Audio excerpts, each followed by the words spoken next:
नमस्कार, आप देख रहे हैं हमारे छत्तीसगढ़ और मैं हूं आपके साथ स्मिता सिंह। बुलेटिन की शुरुआत करते हैं बड़ी खबरों के साथ। छत्तीसगढ़ के दौरे पर पहुंचे दिल्ली के मुख्यमंत्री और आम आदमी पार्टी के राष्ट्रीय संयोजक अरविंद केजरीवाल ने कहा कि भगवान ने छत्तीसगढ़ को देने में कोई कसर नहीं छोड़ी है और कोयला, लोहा, हर खनिज संपदा है और यहां पर जो कि बस केवल एक कमी है कि ईमानदार नेता, ईमानदार पार्टी नहीं दी है। और कहा कि छत्तीसगढ़ आज भ्रष्टाचार के नाम से जाना जाता है और बीजेपी को मौका मिला तो उन्होंने लूटा और कांग्रेस वालों को मौका मिला तो उन्होंने लूटा।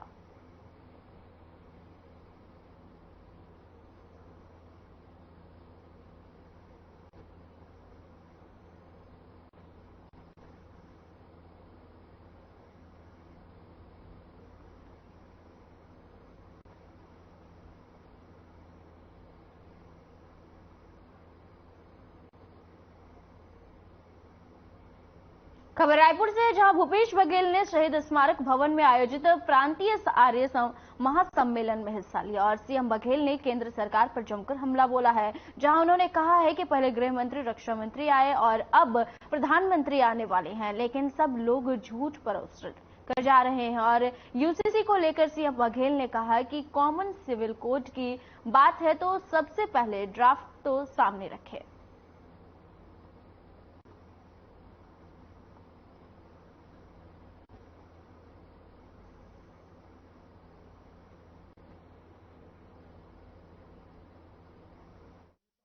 महर्षि दयानंद जी की 200वीं जयंती और आर्य समाज की स्थापना के 150 स्थापना दिवस और तुलाराम परगनिया जो छत्तीसगढ़ के थे, जिन्होंने 1400 एकड़ जमीन दान दी थी आर्य समाज को, उसका भी जन्मोत्सव सबको स्मरण करते हुए, प्रणाम करते हुए जो समाज सुधार की दिशा में महर्षि दयानंद ने काम किया था उसको कभी नहीं भुलाया जा सकता। और बड़ी संख्या में हजारों करोड़ों लोग आर्य समाज ने दयानंद सरस्वती जी के बताए हुए रास्ते पे चल के अपने जीवन को सुधारा है और समाज उससे आगे बढ़ा है, तो उसे उन्हें स्मरण करता हूँ। पहले गृह मंत्री जी आए, फिर नड्डा जी आए, कल रक्षा मंत्री राजनाथ सिंह जी आए, प्रधानमंत्री आने वाले, केजरीवाल वाले सब आएंगे, लेकिन सब लोग झूठ परोस के जा रहे हैं। जिस प्रकार से गृह मंत्री जी ने कहा कि धान हम खरीदते हैं, ये सबसे बड़ा सफेद झूठ है। दूसरा, कल राजनाथ सिंह जी आए, अब वो कहे नक्सलवाद बढ़ रहा है। अब बताइए भला छत्तीसगढ़ में नक्सलवाद घटा है कि बढ़ा है? तो कितना झूठ बोलवाएंगे भारतीय जनता पार्टी के लोग। वैसे बहुत सज्जन व्यक्ति हैं राजनाथ सिंह जी, लेकिन उससे झूठ तो ना बुलवाएं। और अब चूंकि नक्सलवाद उनके विभाग का नहीं है, और कल धर्मांतरण के बारे में बोल रहे थे, वो भी उनका विभाग नहीं है, लेकिन भारतीय जनता पार्टी के लोग उससे भी झूठ बोलवा रहे हैं। धर्मांतरण के बारे में मैं सीधा बोल रहा हूं कि धर्मांतरण के मामले में रमन सिंह के राज में जितना चर्च छत्तीसगढ़ में बना, उससे पहले नहीं बना, ना उसके बाद कभी बना है। तो रमन सिंह के राज में सबसे ज्यादा धर्मांतरण हुआ है। आप कहें तो मैं सूची राजनाथ सिंह मांगे तो उसको दे सकता हूं, रमन सिंह मांगे तो उसको भी दे सकता हूं, लेकिन एक सवाल पूछना चाहता हूं धर्मांतरण के मामले में। इतने साल तक रहे, आपने 2006 में बिल लाया, उसको लागू क्यों नहीं करवा पाए? डबल इंजन की सरकार थी, आप लागू क्यों नहीं करवा पाए? तो लगातार झूठ बोलने का काम, बरगलाने और गुमराह करने का काम कर रहे हैं। तो छत्तीसगढ़ की जनता सबको जानती है, पहचानती है। कमीशन खोरों की सरकार रही है। 2018 सितंबर में आरबीआई ने रिपोर्ट सबमिट की, जिसमें सबसे ज्यादा गरीब छत्तीसगढ़ के, सबसे ज्यादा अशिक्षा छत्तीसगढ़ में, सबसे ज्यादा कुपोषित छत्तीसगढ़ में। तो ये आरबीआई की रिपोर्ट है, मैं नहीं कर रहा हूं। सितंबर 2018 में प्रकाशित हुआ। और आज स्थिति यह है कि कुपोषण के खिलाफ भी लड़ाई लड़ रहे हैं, अशिक्षा के खिलाफ भी लड़ाई लड़ रहे हैं। बस्तर में जो स्कूलें बंद थी उसको फिर से शुरू किए हैं। स्कूलों के में शिक्षकों की भर्ती भी कर रहे हैं, स्कूलों के रंग रोगन भी कर रहे हैं, अतिरिक्त कमरा भी बना रहे हैं। भवन इन शालाओं में वहां भवन भी बनवा रहे हैं। स्वामी आत्मानंद अंग्रेजी स्कूल, अब तो कॉलेज भी खोल रहे हैं। तो शिक्षा के क्षेत्र में, रोजगार के क्षेत्र में आप देखें, रमन सिंह के राज में तो महुआ को सड़कों में फेंकते थे आदिवासी, आज 65 प्रकार के लघु उपज खरीद रहे हैं, उसका वैल्यू एडिशन कर रहे हैं। लोगों की जेब में पैसा जा रहा है और डायरेक्ट पैसा जा रहा है भाई। किसानों के खाते में डायरेक्ट पैसा जा रहा है, मजदूरों के खाते में डायरेक्ट पैसा जा रहा है, जो गोबर विक्रेता है, पशुपालक है, उसके खाते में सीधा पैसा जा रहा है, बेरोजगारी भत्ता हो उसमें सीधा पैसा जा रहा है। भ्रष्टाचार कहां? रमन सिंह बोले थे खुद कि 1 साल कमीशन बंद कर दो, 30 साल राज करेंगे। तो कमीशन खोरों की सरकार रही है और कमीशन खोरों के सरताज रमन सिंह रहे, वो आरोप लगा रहे हैं। कोयला घोटाले की बात बोल रहे हैं, वो तो लगाए थे 10 लाख करोड़ का घोटाला हुआ, 10 साल हो गए उसे सरकार बने, कोई एक आदमी पकड़ा गया था। ये लोग अफवाह फैलाने में बड़े माहिर। खबर सख्ती से है, जहां विधानसभा अध्यक्ष डॉक्टर चरणदास महंत के द्वारा ऋषभ तीर्थ के आश्रित गांव आदिवासी वनांचल क्षेत्र ग्राम सलिया भाटा में कोल्ड स्टोर का भूमि पूजन किया गया और इस दौरान सख्ती विधानसभा क्षेत्र के बूथ प्रशिक्षण में मुख्यमंत्री के साथ वर्चुअल रूप से जुड़कर प्रशिक्षण शिविर का शुभारंभ किया गया।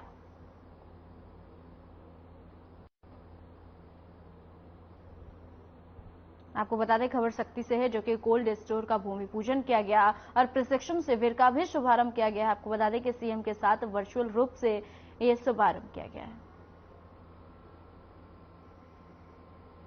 आपको बता दें कि खबर सख्ती से है, जो कि कोल्ड स्टोर का भूमि पूजन किया गया है और साथ ही आपको बता दें कि प्रशिक्षण शिविर का शुभारंभ किया गया है और सीएम के साथ वर्चुअल रूप से इसका शुभारंभ किया गया है।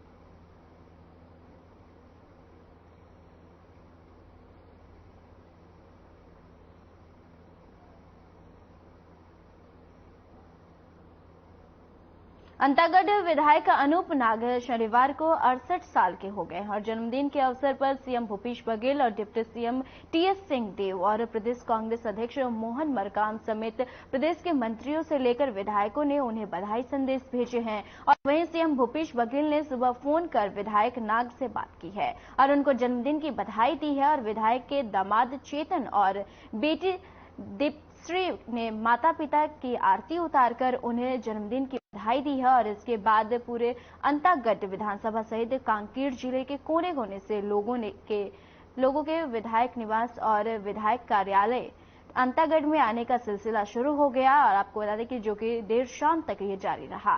इस दौरान किसी ने माला पहनाई और किसी ने पगड़ी और किसी ने हाल भेंट किया है।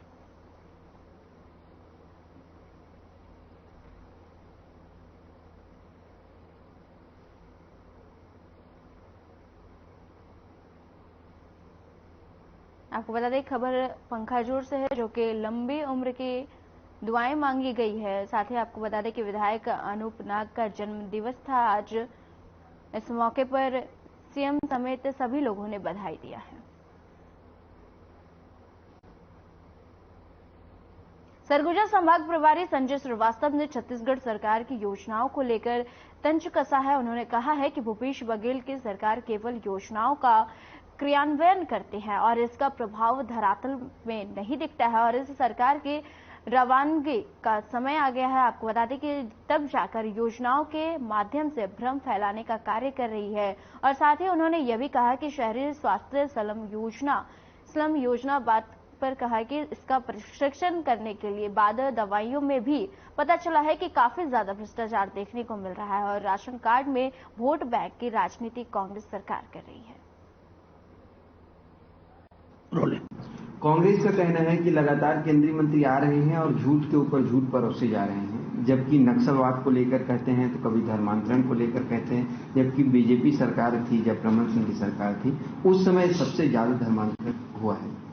देखिए, मैंने कहा ना, भ्रम, झूठ, फरेब, ये कांग्रेस सरकार की हमेशा से पहचान है। यदि वो कहते हैं कि हमारी सरकार के समय हुआ तो क्यों नहीं आंकड़े पेश करते? हमने तो खुली चुनौती दी है कि आंकड़े पेश करें।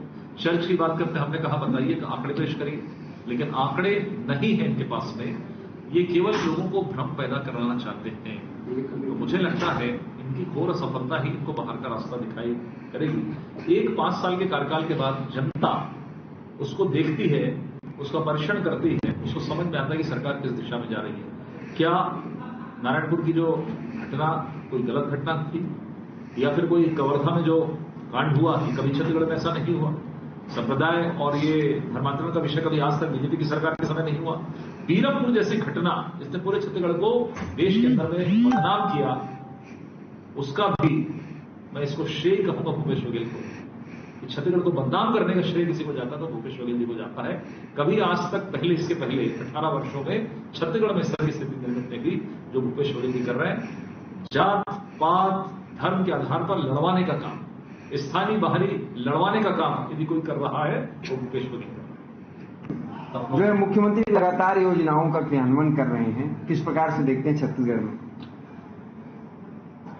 भूपेश बघेल जी की जो छत्तीसगढ़ की सरकार है वो केवल योजनाओं की ही सरकार है, लेकिन इस भूपेश सरकार की योजनाएं कभी धरातल पर स्पष्ट रूप से दिखाई नहीं देती। और बड़े आश्चर्य की बात है, जब चुनाव के 3 महीने बचे हैं, जब इस सरकार की रवानगी तय है, चूंकि ये ठप्पा तब लग गया जब भूपेश बघेल के चेहरे को किनारे करके कांग्रेस हाईकमान ने टीएस सिंहदेव को भी बराबर का दर्जा दिया। इससे स्पष्ट है कि भूपेश बघेल की लोकप्रियता समाप्त हो चुकी है। भूपेश बघेल जी की स्वीकार्यता इस प्रदेश में लगभग समाप्त हो गई है। लेकिन योजनाओं के माध्यम से भ्रम पैदा करके उसी योजनाओं को थोड़ा बहुत फेरबदल करके लोगों को भ्रमित करने का काम भूपेश बघेल की सरकार कर रही है। शहरी श्रम स्वास्थ्य योजना जो इनकी है, मैं चुनौती देता हूं, ये बस्तियों में जाती है जहां कुछ लोगों का ये परीक्षण करते हैं, स्वास्थ्य परीक्षण, लेकिन वहां पर आवश्यक दवाई प्रदान नहीं कर पाते। दवाइयों में भी घालमेल है, भ्रष्टाचार है। और इसी प्रकार की जो मितानिन की योजनाएं हैं, इन योजनाओं को नए सिरे से करके उन मितानिनों को किसी भी प्रकार का सहयोग प्राप्त नहीं हो रहा है। जो राशन कार्ड, जो इनको जो सुविधा केंद्र खोल रहे हैं, उसका भी लाभ इनको प्राप्त नहीं हो रहा है। इससे मुझे लगता है कि केवल भ्रम की राजनीति करके जो कांग्रेस के डीएनए में हमेशा से रहा है, वो इस तरह करके लोगों को भ्रम करके वोट बैंक की राजनीति करने का प्रयास कर रही है। लेकिन लगातार केंद्रीय मंत्रियों का बीजेपी से दौरा छत्तीसगढ़ में हो रहा है। आगामी विधानसभा चुनाव पे कितना जो है सार्थकता नजर आएगी बीजेपी में? देखिए, आगामी विधानसभा चुनाव में इस प्रदेश में भारतीय जनता पार्टी की सरकार बनने जा रही है। बीजेपी के कार्यकर्ताओं में उत्साह है, लेकिन जनता भूपेश बघेल की सरकार से परेशान है। ये हमारे लिए सबसे सकारात्मक पक्ष है, क्योंकि इस प्रदेश में प्रदेश की जनता ने दोनों सरकारों को देखा। 15 साल हमारी सरकार को भी चलते हुए देखा, 5 साल भूपेश बघेल की सरकार को भी देखा। कभी बीजेपी की सरकार के समय में चावल वाले बाबा या तमाम प्रकार की योजनाएं, बच्चों के लिए योजनाएं, श्रवण बाल श्रवण योजनाएं, हार्ट की योजनाएं, तमाम प्रकार की योजनाओं के साथ में इस प्रदेश का विकास हुआ। दूसरी ओर भूपेश बघेल की सरकार की पहचान भ्रष्टाचारी सरकार की पहचान बनी। जो कांग्रेस कभी ये वादा करे कि हम शराब बंद करेंगे, लेकिन शराब पर 2000 करोड़ का घोटाला करना, रेत खनन में माफियाओं का गुंडागर्दी करना, इस प्रदेश में हाहाकार मचा हुआ है। और अब बहुत जल्द प्रदेश की जनता मुक्त होना चाहती है।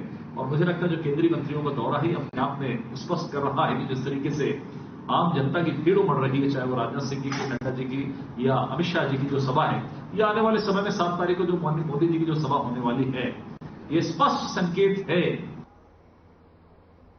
प्रदेश महिला मोर्चा के प्रदेश महामंत्री अरुणा सिंह का बयान सामने आया है। उन्होंने कहा है कि छत्तीसगढ़ में बीजेपी पीएम मोदी के नाम पर वोट मांग रही है, और क्योंकि वे विकास का पर्याय है।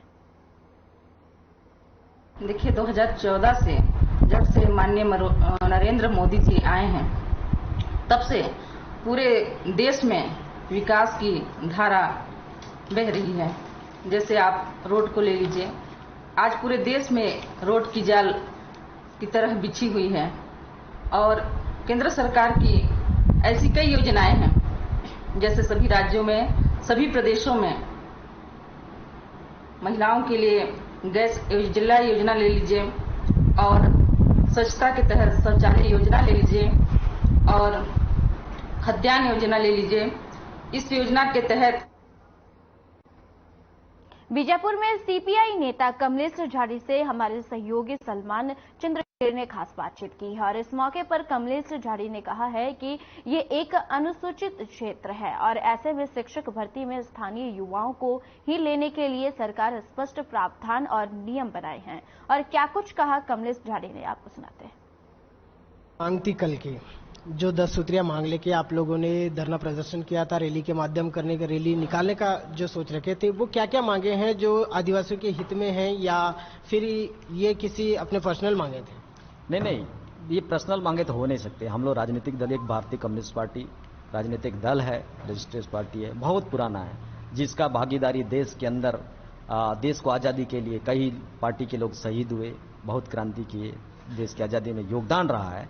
तो हम लोग व्यक्तिगत मांगे कैसे लेते हैं? जनहित के मांगों को लेके हमेशा भारतीय कम्युनिस्ट पार्टी लड़ते आई है। हमारी मांगे तो सर्वप्रथम हमारा ये मांग था, बस्तर और सरगुजा में वर्तमान में जो शिक्षक भर्ती प्रक्रिया चल रही है, जिसमें सरकार ने टीईटी, बीएड, डीएड अनिवार्य किया है, तो हमारा एक मांग था कि ये जो अनुसूचित क्षेत्र हैं दोनों, बस्तर और सरगुजा संभाग, यहाँ पे इस स्तर का आपने शिक्षा दिया नहीं है, ये आदिवासी क्षेत्र है, तो आप टीईटी, बीएड, डीएड की अनिवार्यता करेंगे तो यहाँ के बच्चे तो फॉर्म भी नहीं भर पाएंगे, फिर बाहर से ही आएंगे सब।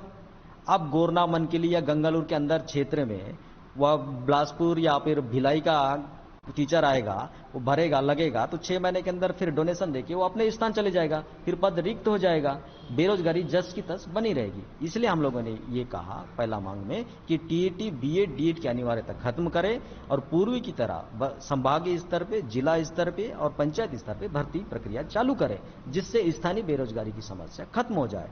और दूसरा मांग ये था कि चुनाव के दौरान इन्होंने वादा किया था, अपने मैनिफेस्टो में कहा था कि हमारी सरकार बनती है तो बस्तर जैसे अनुसूचित क्षेत्र में पेशा कानून हम लागू करेंगे। ये तो नहीं किया उन्होंने, लागू तो कर दिया, पर उस पेशा कानून को बदलाव करके, उस नियम में बदलाव करके, तोड़ मरोड़ के, शिथिल करके लागू किया। तो हमारा ये कहना है कि जो मूल पेशा कानून है, 26 दिसंबर 1996 का जो मूल पेशा कानून है, उसे प्रभावी ढंग से लागू करें। और तीसरा मांग ये था कि किसानों की मांग अनुसार खाद बीज समय पर उपलब्ध कराए। कई किसानों को ऋण नहीं मिलता है, समय से खाद नहीं मिल पाता है, बीज नहीं, मनमानी होता है, समय से ये उपलब्ध कराए। और चौथा मांग है कि वन अधिकारों का उल्लंघन करने वाले सभी पारित किए गए पर्यावरण और वन नीतियों के लिया गया जाए, संशोधित किया जाए, जो बनाया गया है नियम, उसको संशोधित किया जाए। और बस्तर संभाग में हजारों बेकसूर आदिवासी जो नक्सल मामलों में जेलों में बंद है, जो निरपराध हैं, उन्हें निःशर्त रिहा किया जाए। और हमारा मांग ये भी था कि जो बैलाडीला से लाल पानी आता है उसका उचित प्रबंधन किया जाए और पीड़ितों को मुआवजा दिया जाए।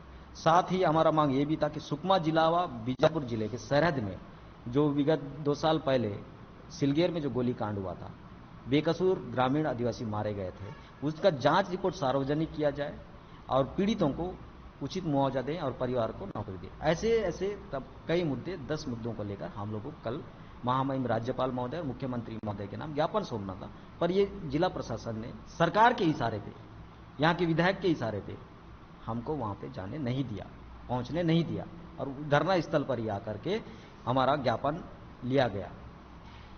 कहीं ना कहीं तानाशाही का चल रहा है। बिल्कुल आप सही कह रहे हैं, ये तानाशाही रवैया है। अब पहले तो ब्रिटिश हुकूमत था, अंग्रेजी सरकार था, तब तो बिल्कुल धरना में जो बैठे थे उठा के लेके जाता था ब्रिटिश का पुलिस। वैसे ही हो रहा है यहाँ पे भी। आप हक और अधिकार की बात करें, जनता की लड़ाई लड़ें, जुलूस निकालेंगे, बोले परमिशन नहीं देंगे। अब बताइए आप कैसे करेंगे परमिशन? लेकिन संविधान में तो बराबर ये अधिकार दिया गया है, सबको अधिकार दिया। क्या कांग्रेस की सरकार विपक्ष में थे तो नहीं किया क्या? हर 15 दिन में, हर हफ्ते में, 2-4 दिन में यही तमाम लोगों के साथ रैलियां करते थे। आज इन लोग क्यों रोक रहे हैं हमारी रैली को? कांग्रेस की सरकार क्यों रोक रही है हमारी रैली को, जुलूस को? ये तानाशाही रवैया है, ये लोकतांत्रिक मूल्यों का हनन है, लोकतंत्र के लिए खतरा है, और इसका भारतीय कम्युनिस्ट पार्टी जिला कमेटी बीजापुर कड़ी निंदा करती है और निंदा प्रस्ताव पारित करती है। और सवाल है आपसे कि ये जो आदिवासियों के हित के लिए जो आप खड़े रहते हैं, जो आपकी सीपीआई पार्टी, जो भारतीय कम्युनिस्ट पार्टी खड़ी रहती है, कहीं ना कहीं आदिवासियों को जो तकलीफ हो रहा है, आज चुनावी डेट आने वाला है, कुछ महीनों में चुनाव होने वाला है, तो आपको क्या लगता है कि ये जो आदिवासियों का तकलीफ ऐसी ही रहेगा कि उसके हित के लिए कोई खड़ा होगा? देखिए, आदिवासी, आपने कहा कि आदिवासियों का जो चुनाव मतलब तकलीफ है, ये तकलीफ आज का नहीं है, ये तकलीफ 200 वर्ष सदियों से है। ये जब ब्रिटिश हुकूमत था और उससे पहले जो वो राजाशाही चलता था, है ना, रियासत काल था, रियासत काल के बाद ब्रिटिश हुकूमत आया, जब भूमकाल हुआ 1910 में, आदिवासी बहुत सारे सालों से, लगभग इनका इतिहास 200 साल पहले से शोषित होते आ रहे हैं। पहले ब्रिटिश हुकूमत ने शोषित किया, यहाँ के जल जंगल जमीन पे जब खतरा लगा यहाँ के आदिवासियों को महसूस हुआ, तब भूमकाल हुआ। ऐसे ही आज भी आदिवासियों के हिस्से में तो सिर्फ संघर्ष लिखा हुआ है। वो अपने जल जंगल जमीन को बचाने के लिए और अपनी अस्मिता की लड़ाई 200 वर्षों से लड़ते आ रहे हैं और वो संघर्ष करते आ रहे हैं। संघर्ष तो रहेगा, चाहे कांग्रेस का सरकार आए चाहे बीजेपी का सरकार आए, आदिवासियों का हितैषी तो हो नहीं सकते ये लोग। 15 साल भाजपा की सरकार रही, बहुत शोषण किए, निर्दोषों की हत्या, मार काट बहुत चला, सलवा जुलूम चला, कई घरों को आग लगाए, ताड़ मिटला, सारकेगुड़ा, एड़समिट्टा जैसे किए, है ना। अब कांग्रेस सरकार आया, अभी भी वही हाल है। सिलगेर का कांड देख लीजिए, सिलगेर में क्या हो गया देख लीजिए आप, बुर्जी में क्या हो रहा है देख लीजिए आप। आम जनता को गांव में आने तक नहीं दे रहे हैं। तो जो गांव वाले मुआवजा के लिए लगे हुए हैं, हमेशा गुहार लगाते रहते हैं कि हमें इस कांड में जो हमारे लोग शहीद हुए हैं उनका मुआवजा मिलना चाहिए। क्या लगता है शासन प्रशासन इनकी मांगों को पूरा करेगा? देखिए, सरकार को पूरा करना चाहिए, अब तक का नहीं किया। हमारा ये मांग है कि सरकार इस पर अमल करे, ध्यान देना चाहिए, पूरा करना चाहिए। चुनावी दौर भी है अभी। कांग्रेस सरकार से हम मांग करते हैं कि जितने भी निर्दोष आदिवासी मारे गए हैं उस गोलीकांड में, उनको तत्काल मुआवजा दें और परिवार के एक एक सदस्य को नौकरी दें। ये उनके साथ काफ़ी अन्याय हुआ है। और ये भी कहना चाहते हैं हम आपके चैनल के माध्यम से, यही कांग्रेस के सरकार के लोग, यही विक्रम मंडावी जी, यही कवसी लखमा जी जब विपक्ष में रहे तो जहां भी फर्जी मुठभेड़ या कोई घटना होता था तो जांच कमेटी बना करके जाके चिल्लाते थे, जांच कमेटी बनाओ, ये करो, कार्रवाई करो। आज तो सारकेगुड़ा, एड़समिट्टा की जांच रिपोर्ट आ गई, न्यायिक जांच रिपोर्ट आ गई, फिर कार्रवाई क्यों नहीं हो रहा है? ये सब इनका दोहरा चरित्र है। ये सिर्फ राजनीति के लिए आदिवासियों को इस्तेमाल करते हैं। ये आदिवासियों का हित नहीं चाहते। हित चाहते होता तो अभी कार्रवाई भी होता, लोगों को मुआवजा भी मिलता, लोग यहां आने से रोकते भी नहीं। सरकार घबराई हुई है अभी, क्योंकि इन्होंने कोई वादा पूरा भी नहीं किया है। सबको पता चल गया इनकी नीतियों को। एक ही इनके योजना दिखता है, गोबर खरीदो और गोबर बेचो। वो उसमें भी काफी भ्रष्टाचार, घोटालों में भी ये चल रहा है। कोरबा दर्रे मार्ग पर हसदेव नदी के ऊपर नया पुल के रास्ते में शनिवार रविवार की मध्यरात्रि हुए दर्दनाक सड़क हादसे में कार सवार शहर के 3 दोस्तों की दर्दनाक मौत हो गई। आपको बता दें कि कोरबा प्रवास पर चल रहे कोरबा लोकसभा क्षेत्र के सांसद ज्योत्सना चरणदास महंत को सुबह जैसे ही इस हृदय विदारक घटना की जानकारी हुई, वह दुर्घटना स्थल पर पहुंचे और उन्होंने अधिकारियों से दुर्घटना के संबंध में जानकारी लेते हुए हादसे में मृतकों के प्रति अपने गहरी शोक संवेदना व्यक्त करते हुए परिजनों को संबल प्रदान करने के भगवान से प्रार्थना की है। और उन्होंने कहा है कि सड़क हादसों पर नियंत्रण के लिए प्रभावी और ठोस कार्य किए जाने की जरूरत है।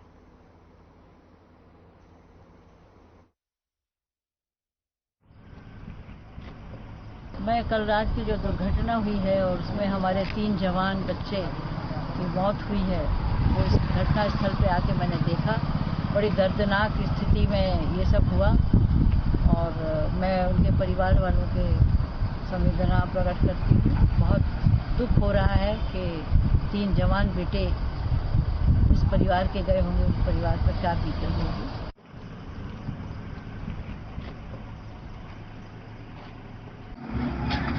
बता दें खबर कोरबा से है, जो कि रविवार को देर रात दुर्घटना हुई जिसमें हादसे में 3 युवकों को चोट लगी और जिसके बाद मौत हो गई। आपको बता दें कि सूचना मिलते ही मौके पर पहुंचे पुलिस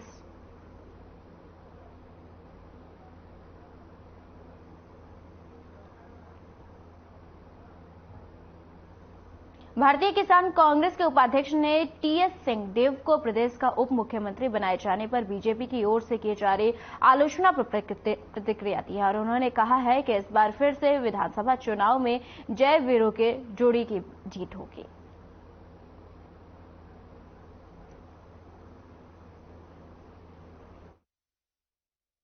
आज डॉक्टर रमन सिंह द्वारा ये स्टेटमेंट जारी हुआ कि छत्तीसगढ़ में 120 दिनों के लिए डिप्टी सीएम बनाया गया। उनके पेट पे दर्द होने लगा और उसके कुछ मंत्री उनसे सुर में सुर मिलाते नजर आए। छत्तीसगढ़ में कांग्रेस की सरकार, भूपेश बघेल जी की सरकार बहुत अच्छा काम कर रही है और पूरे भारत देश में अपनी जो राज्य की पहचान को और आगे बढ़ाते जा रही है। इससे उनका पेट दर्द रुक नहीं रहा है। मुद्दा विहीन भारतीय जनता पार्टी के पास कुछ चारा ही नहीं रहा, तो वो छत्तीसगढ़ की जनता को बरगलाने के लिए वो कुछ स्टेटमेंट जारी कर दिए हैं कि छत्तीसगढ़ सरकार भ्रष्ट सरकार है। देखिए रमन सिंह जी, मैं आपको ये कहना चाहता हमारे छत्तीसगढ़ बुलेटिन में फिलहाल के लिए इतना ही। मुझे दीजिए इजाजत। नमस्कार।